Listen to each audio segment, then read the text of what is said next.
அனைவருக்கும் என் வணக்கத்தையும் வாழ்த்துக்களையும் நன்றியும் தெரிவித்துக் கொள்கிறேன். நான் உங்கள் கேரளா குரு மணிகண்டன், ஜோதிடர், ஆசிரியர், பாலக்காடு. நட்சத்திர லக்ன முறையில 12 பாவகத்தை 6 நட்சத்திரங்களும் 6 லக்னங்களே ஆள்கிறது. அது அந்தந்த வயசுல செயல்படுத்துது. அந்த செயல்பாடுகளில் தான் அவர்கள் தலை தூங்குகிறார்கள் அப்படின்னு சொல்லி அவங்க ஜாதகத்துல கண்டுபிடிச்சு அந்த செயல்பாட்டை செயல்படுத்தி வெற்றி பெற வைக்க முடியும். எந்த ஒரு ஜாதகமும் வெற்றி பெறக்கூடிய ஜாதகமே அப்படின்னு சொல்லி அந்த முறையில ஜாதகம் பார்த்து பலன் சொல்லிட்டு இருக்கோம். இப்போ வந்து பாத்தீங்கன்னா மீனம் ராசிக்கு ஏப்ரல் மாதம் எப்படி இருக்குன்னு பாத்தீங்கன்னா, இப்போ மீனம் ராசிக்கு 2 குடையவன் ராசியிலேயே இருக்கிறான் செவ்வாய் பகவான். அதே மாதிரி 3 குடையவனும் 2ஆம் இடத்திலேயே இருக்கிறார் சுக்கிர பகவான் இருக்கிறார். செவ்வாய் பகவானும் சுக்கிர பகவானும் உங்களுக்கு பாத்தீங்கன்னா 2 குடையவர் 1ல் 3 குடையவர் 2ல் அப்படின்னு 1, 2, 3, 4 இந்த 3-4 பாவங்கள் தான் இந்த மாதத்தை செயல்படுத்த போகிறது. அதாவது தன் கௌரவம், சுய உழைப்பு, சுய சிந்தனை, அதே போல குடும்பம், குடும்பத்திற்கான உழைப்பு, வருமானம், அதே போல முயற்சி, வெற்றி, தைரியம், வீரியம், இந்த மாதிரி வண்டி, வாகனம், சொத்து, சுகம், இந்த எல்லாத்தையும் இயக்கிறது, இந்த எல்லாத்தினால வரக்கூடிய சூழ்நிலை தான் இந்த மாதம் கடக்க போகிறீர்கள். அதனால் உங்களுடைய கௌரவத்திற்கு, அந்தஸ்திற்கும் ஏதாவது ஒரு பிரச்சனையை கடக்கும் ஒரு சூழ்நிலையான காலமாக இருக்கும். அதில் ஜாக்கிரதையாக இருக்க வேண்டும். அதாவது 3ஆம் இடம் தைரியம், வீரியம் அப்படின்னு சொல்லக்கூடிய இடத்துல பெண்களால் ஏதாவது ஒரு அவமானங்களை சந்திப்பதோ, பெண்கள் இருக்கும் இடத்தினால் ஒரு பிரச்சனைகள் வருவதோ, இல்ல குடும்பத்தில் இருக்கும் பெண்களால் ஒரு பிரச்சனைகளை சந்திப்பது, ஒரு இழப்பை சந்திப்பது, அந்த மாதிரி ஒரு சூழ்நிலைக்கு இந்த மாதம் ஒரு வாய்ப்பை தூண்டுகிறது.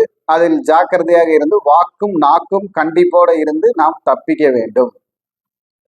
அதே போல நாம வாக்கு கொடுத்திருப்போம், இந்த இடத்துல இதை இன்னைக்கு செஞ்சிடலாம், இப்படி செஞ்சிடலாம், இது இந்த மாசத்துல முடிச்சிடலாம் அப்படின்னு. அந்த வாக்கில் நாம் செயல்படுத்துவது நமக்கு இந்த மாதம் கடினமான மாதமாக இருக்கும்.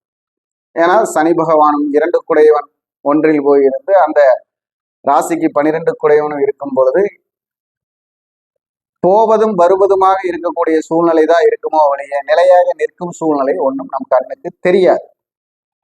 அதே போல உறவு வழிகளில் மாமன், மைத்துனன், மச்சனன்கிற உறவு முறைகளில் அவர்களால் நாம் வாக்கு கொடுத்து ஏற்படுத்தப்பட்ட செயல்களில் தடுமாற்றங்களும், நிலை மாற்றங்களும், நஷ்டங்களும் சந்திக்கக்கூடிய வாய்ப்பா இருக்கும். அதுல ஜாக்கிரதையா இருக்கணும். அதே மாதிரி நமக்கு வந்து பாத்தீங்கன்னா வேலையாட்களை வேலை வாங்குவது கடினமான ஒரு சூழ்நிலையாக இப்ப மீனராசிக்கு இருக்கு. அதே மாதிரி யாத்திரைகள் டெய்லி 30-40 கிலோமீட்டர் வண்டியில போயிட்டு வர மாதிரி அலைச்சலான அமைப்பா இருக்கும் மீனராசிக்கு. இந்த அடுத்த மாசம் நல்ல அலைச்சலா இருக்கும். வெயிலுக்கு தகுந்த அலைச்சல். அதனால உடல் தேவையில்லாத சோர்வும், உடல் மனப்பான்மையில் சிந்தனையும், நம் மனக்குலைவும் ஏற்படும். அதே போல எதிர்பார்க்காத விதமாக வீடு, வண்டி, வாகனத்தில் ஏதாவது ஒரு மாற்றம் செய்வது, வாகனத்தை பழுது நீக்கி நல்ல சிறந்த வாகனமாக மாற்றிக்கொள்ளுதல், 2 சக்கர வாகனங்கள் எல்லாம் நல்ல முறையில கொடுத்துட்டு புது வண்டி வாங்கக்கூடிய அமைப்பு, புதிய ஆடை அணிகலன்கள் வாங்கக்கூடிய அமைப்பு இருக்கு. கடனானாலும் பரவாயில்லைன்னு கௌரவத்திற்காக கடன் வாங்கக்கூடிய அமைப்பும் வருகிறது. அதையும் பார்த்து ஜாக்கிரதையா வச்சுக்கணும். ஆனா நமக்கு இந்த மாதத்துல எதிர்பாராதமா அந்த டாக்குமெண்ட், இடம் சம்பந்தப்பட்ட டாக்குமெண்ட்டுகள், இடம் சம்பந்தப்பட்ட விஷயங்களில் ஏதாவது ஒரு முன்னேற்றம் கிடைக்க போகிறது. அதற்குண்டான இப்ப கேஸ் நடந்தாலோ, அதுக்குண்டான வழக்கு நடந்தாலோ, அதுல ஏதாவது ஒரு வாய்ப்பு உங்கள் பக்கம் சாதகமாக உங்களுக்கு வரப்போவதற்கு ஒரு யோகம் இருக்குது இந்த மாதத்துல அப்படின்னு சொல்லலாம். ஏன்னா சனி பகவான் அப்படின்னு எடுத்துக்கிட்டா அவர் மண், செவ்வாய் பகவான் எடுத்துக்கிட்டா இடம். அப்ப அந்த மண், இடம் சம்பந்தப்பட்ட பிரச்சனைகள் தீர்வுக்கு வரக்கூடிய காலங்கள் நெருங்குகிறதுன்னு நம்ம சொல்லிடலாம். அதுக்குண்டான ஒரு உத்தரவோ காரியமோ உங்களுக்கு கிடைக்க போகுது அப்படின்னு சொல்லலாம். அதே மாதிரி கணவன் மனைவிக்குள் சில சஞ்சலங்களும் சங்கடங்களும் வந்து போகும். சின்ன சின்ன பிரச்சனைகள் இருக்கு. அதை பெரிதாக எடுத்துக்கொள்ளாமல் யாராவது ஒருவர் விட்டு கொடுத்து குடும்ப சூழ்நிலையை மனதில் கருதி ஒற்றுமையாக இருப்பது சால சிறந்தது.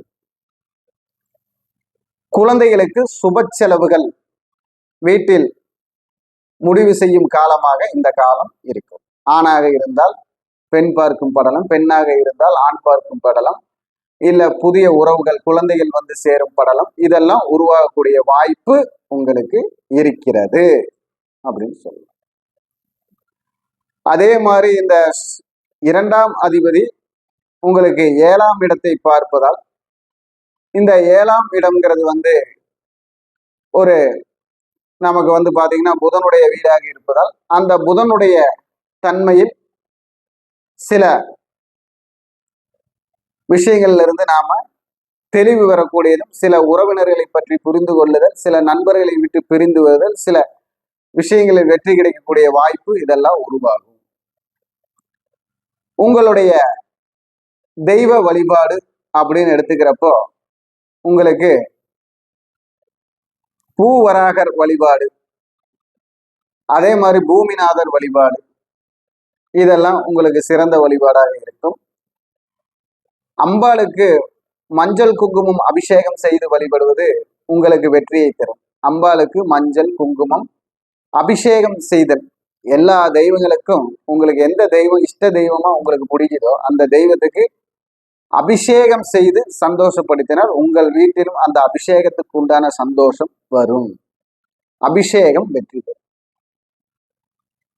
அதே போல தானம் செய்வது அப்படின்னா, நீங்க செய்யக்கூடிய தானம் இந்த மாதம் எள்ளும் மஞ்சளும் தானமா கொடுக்கணும். கருத்த எள் தானம், மஞ்சள் தானம், கஸ்தூரி மஞ்சள்னு சொல்லக்கூடிய மஞ்சள் தானம், கருத்த எள் தானம், இந்த தானங்கள் உங்களால் முடிந்தவரை யாருக்கு வேணாலும் கொடுங்க. இது உங்களுக்கு வெற்றியை தரும். உங்களுக்கு அந்த 2ஆம் இடத்திற்கு உண்டான பாதிப்பை தடுத்து உங்களுக்கு ஒரு நல்ல மங்களமான விஷயத்தை தரும். அதே மாதிரி வீட்டில் வடகிழக்கு மூலைன்னு சொல்லக்கூடிய ஈசானி மூலையில் விளக்கு எண்ணெயில் தீபம் போடுதல் உங்களுடைய பாவத்தை போக்கி உங்களுக்கு ஒரு தைரியமான சூழ்நிலை உருவாக்கி வெற்றியை தரும். உங்களுக்கு ராசியான எண் அப்படின்னு சொன்னா 9ஆம் எண்ணும் 2ஆம் எண்ணும் உங்களுக்கு ராசியான எண்களாக செயல்படும். 2, 9. இதே போல கூட்டு எண்ணிக்கையில் 2, 9 வரக்கூடிய தேதிகளும் உங்களுக்கு அதிர்ஷ்ட தேதிகளாக செயல்படும். இந்த மாதிரி தினங்களில் உங்களுடைய நல்ல நல்ல காரியங்களும் வரும். அதை நீங்க குறிச்சு வச்சு பார்த்தீங்கன்னா உங்களுக்கு உணர முடியும். இப்போ நாம சொல்லக்கூடிய பொது பலன்கள், இந்த பலன்கள் எல்லாம் பார்த்தீங்கன்னா ஒரு 60-70% உங்களுக்கு ஒத்து வரும் எல்லாருக்குமே. அப்போ இந்த மாதம் உங்களுக்கு சீரும் சிறப்புமாக சில விஷயங்களை கவனத்தோடு கடந்து செல்லும் மாதமாக இருப்பதால் கவனமாக இருங்கள் என்று சொல்லி வணக்கம். வாழ்க வளமுடன், வாழ்க வையகம்.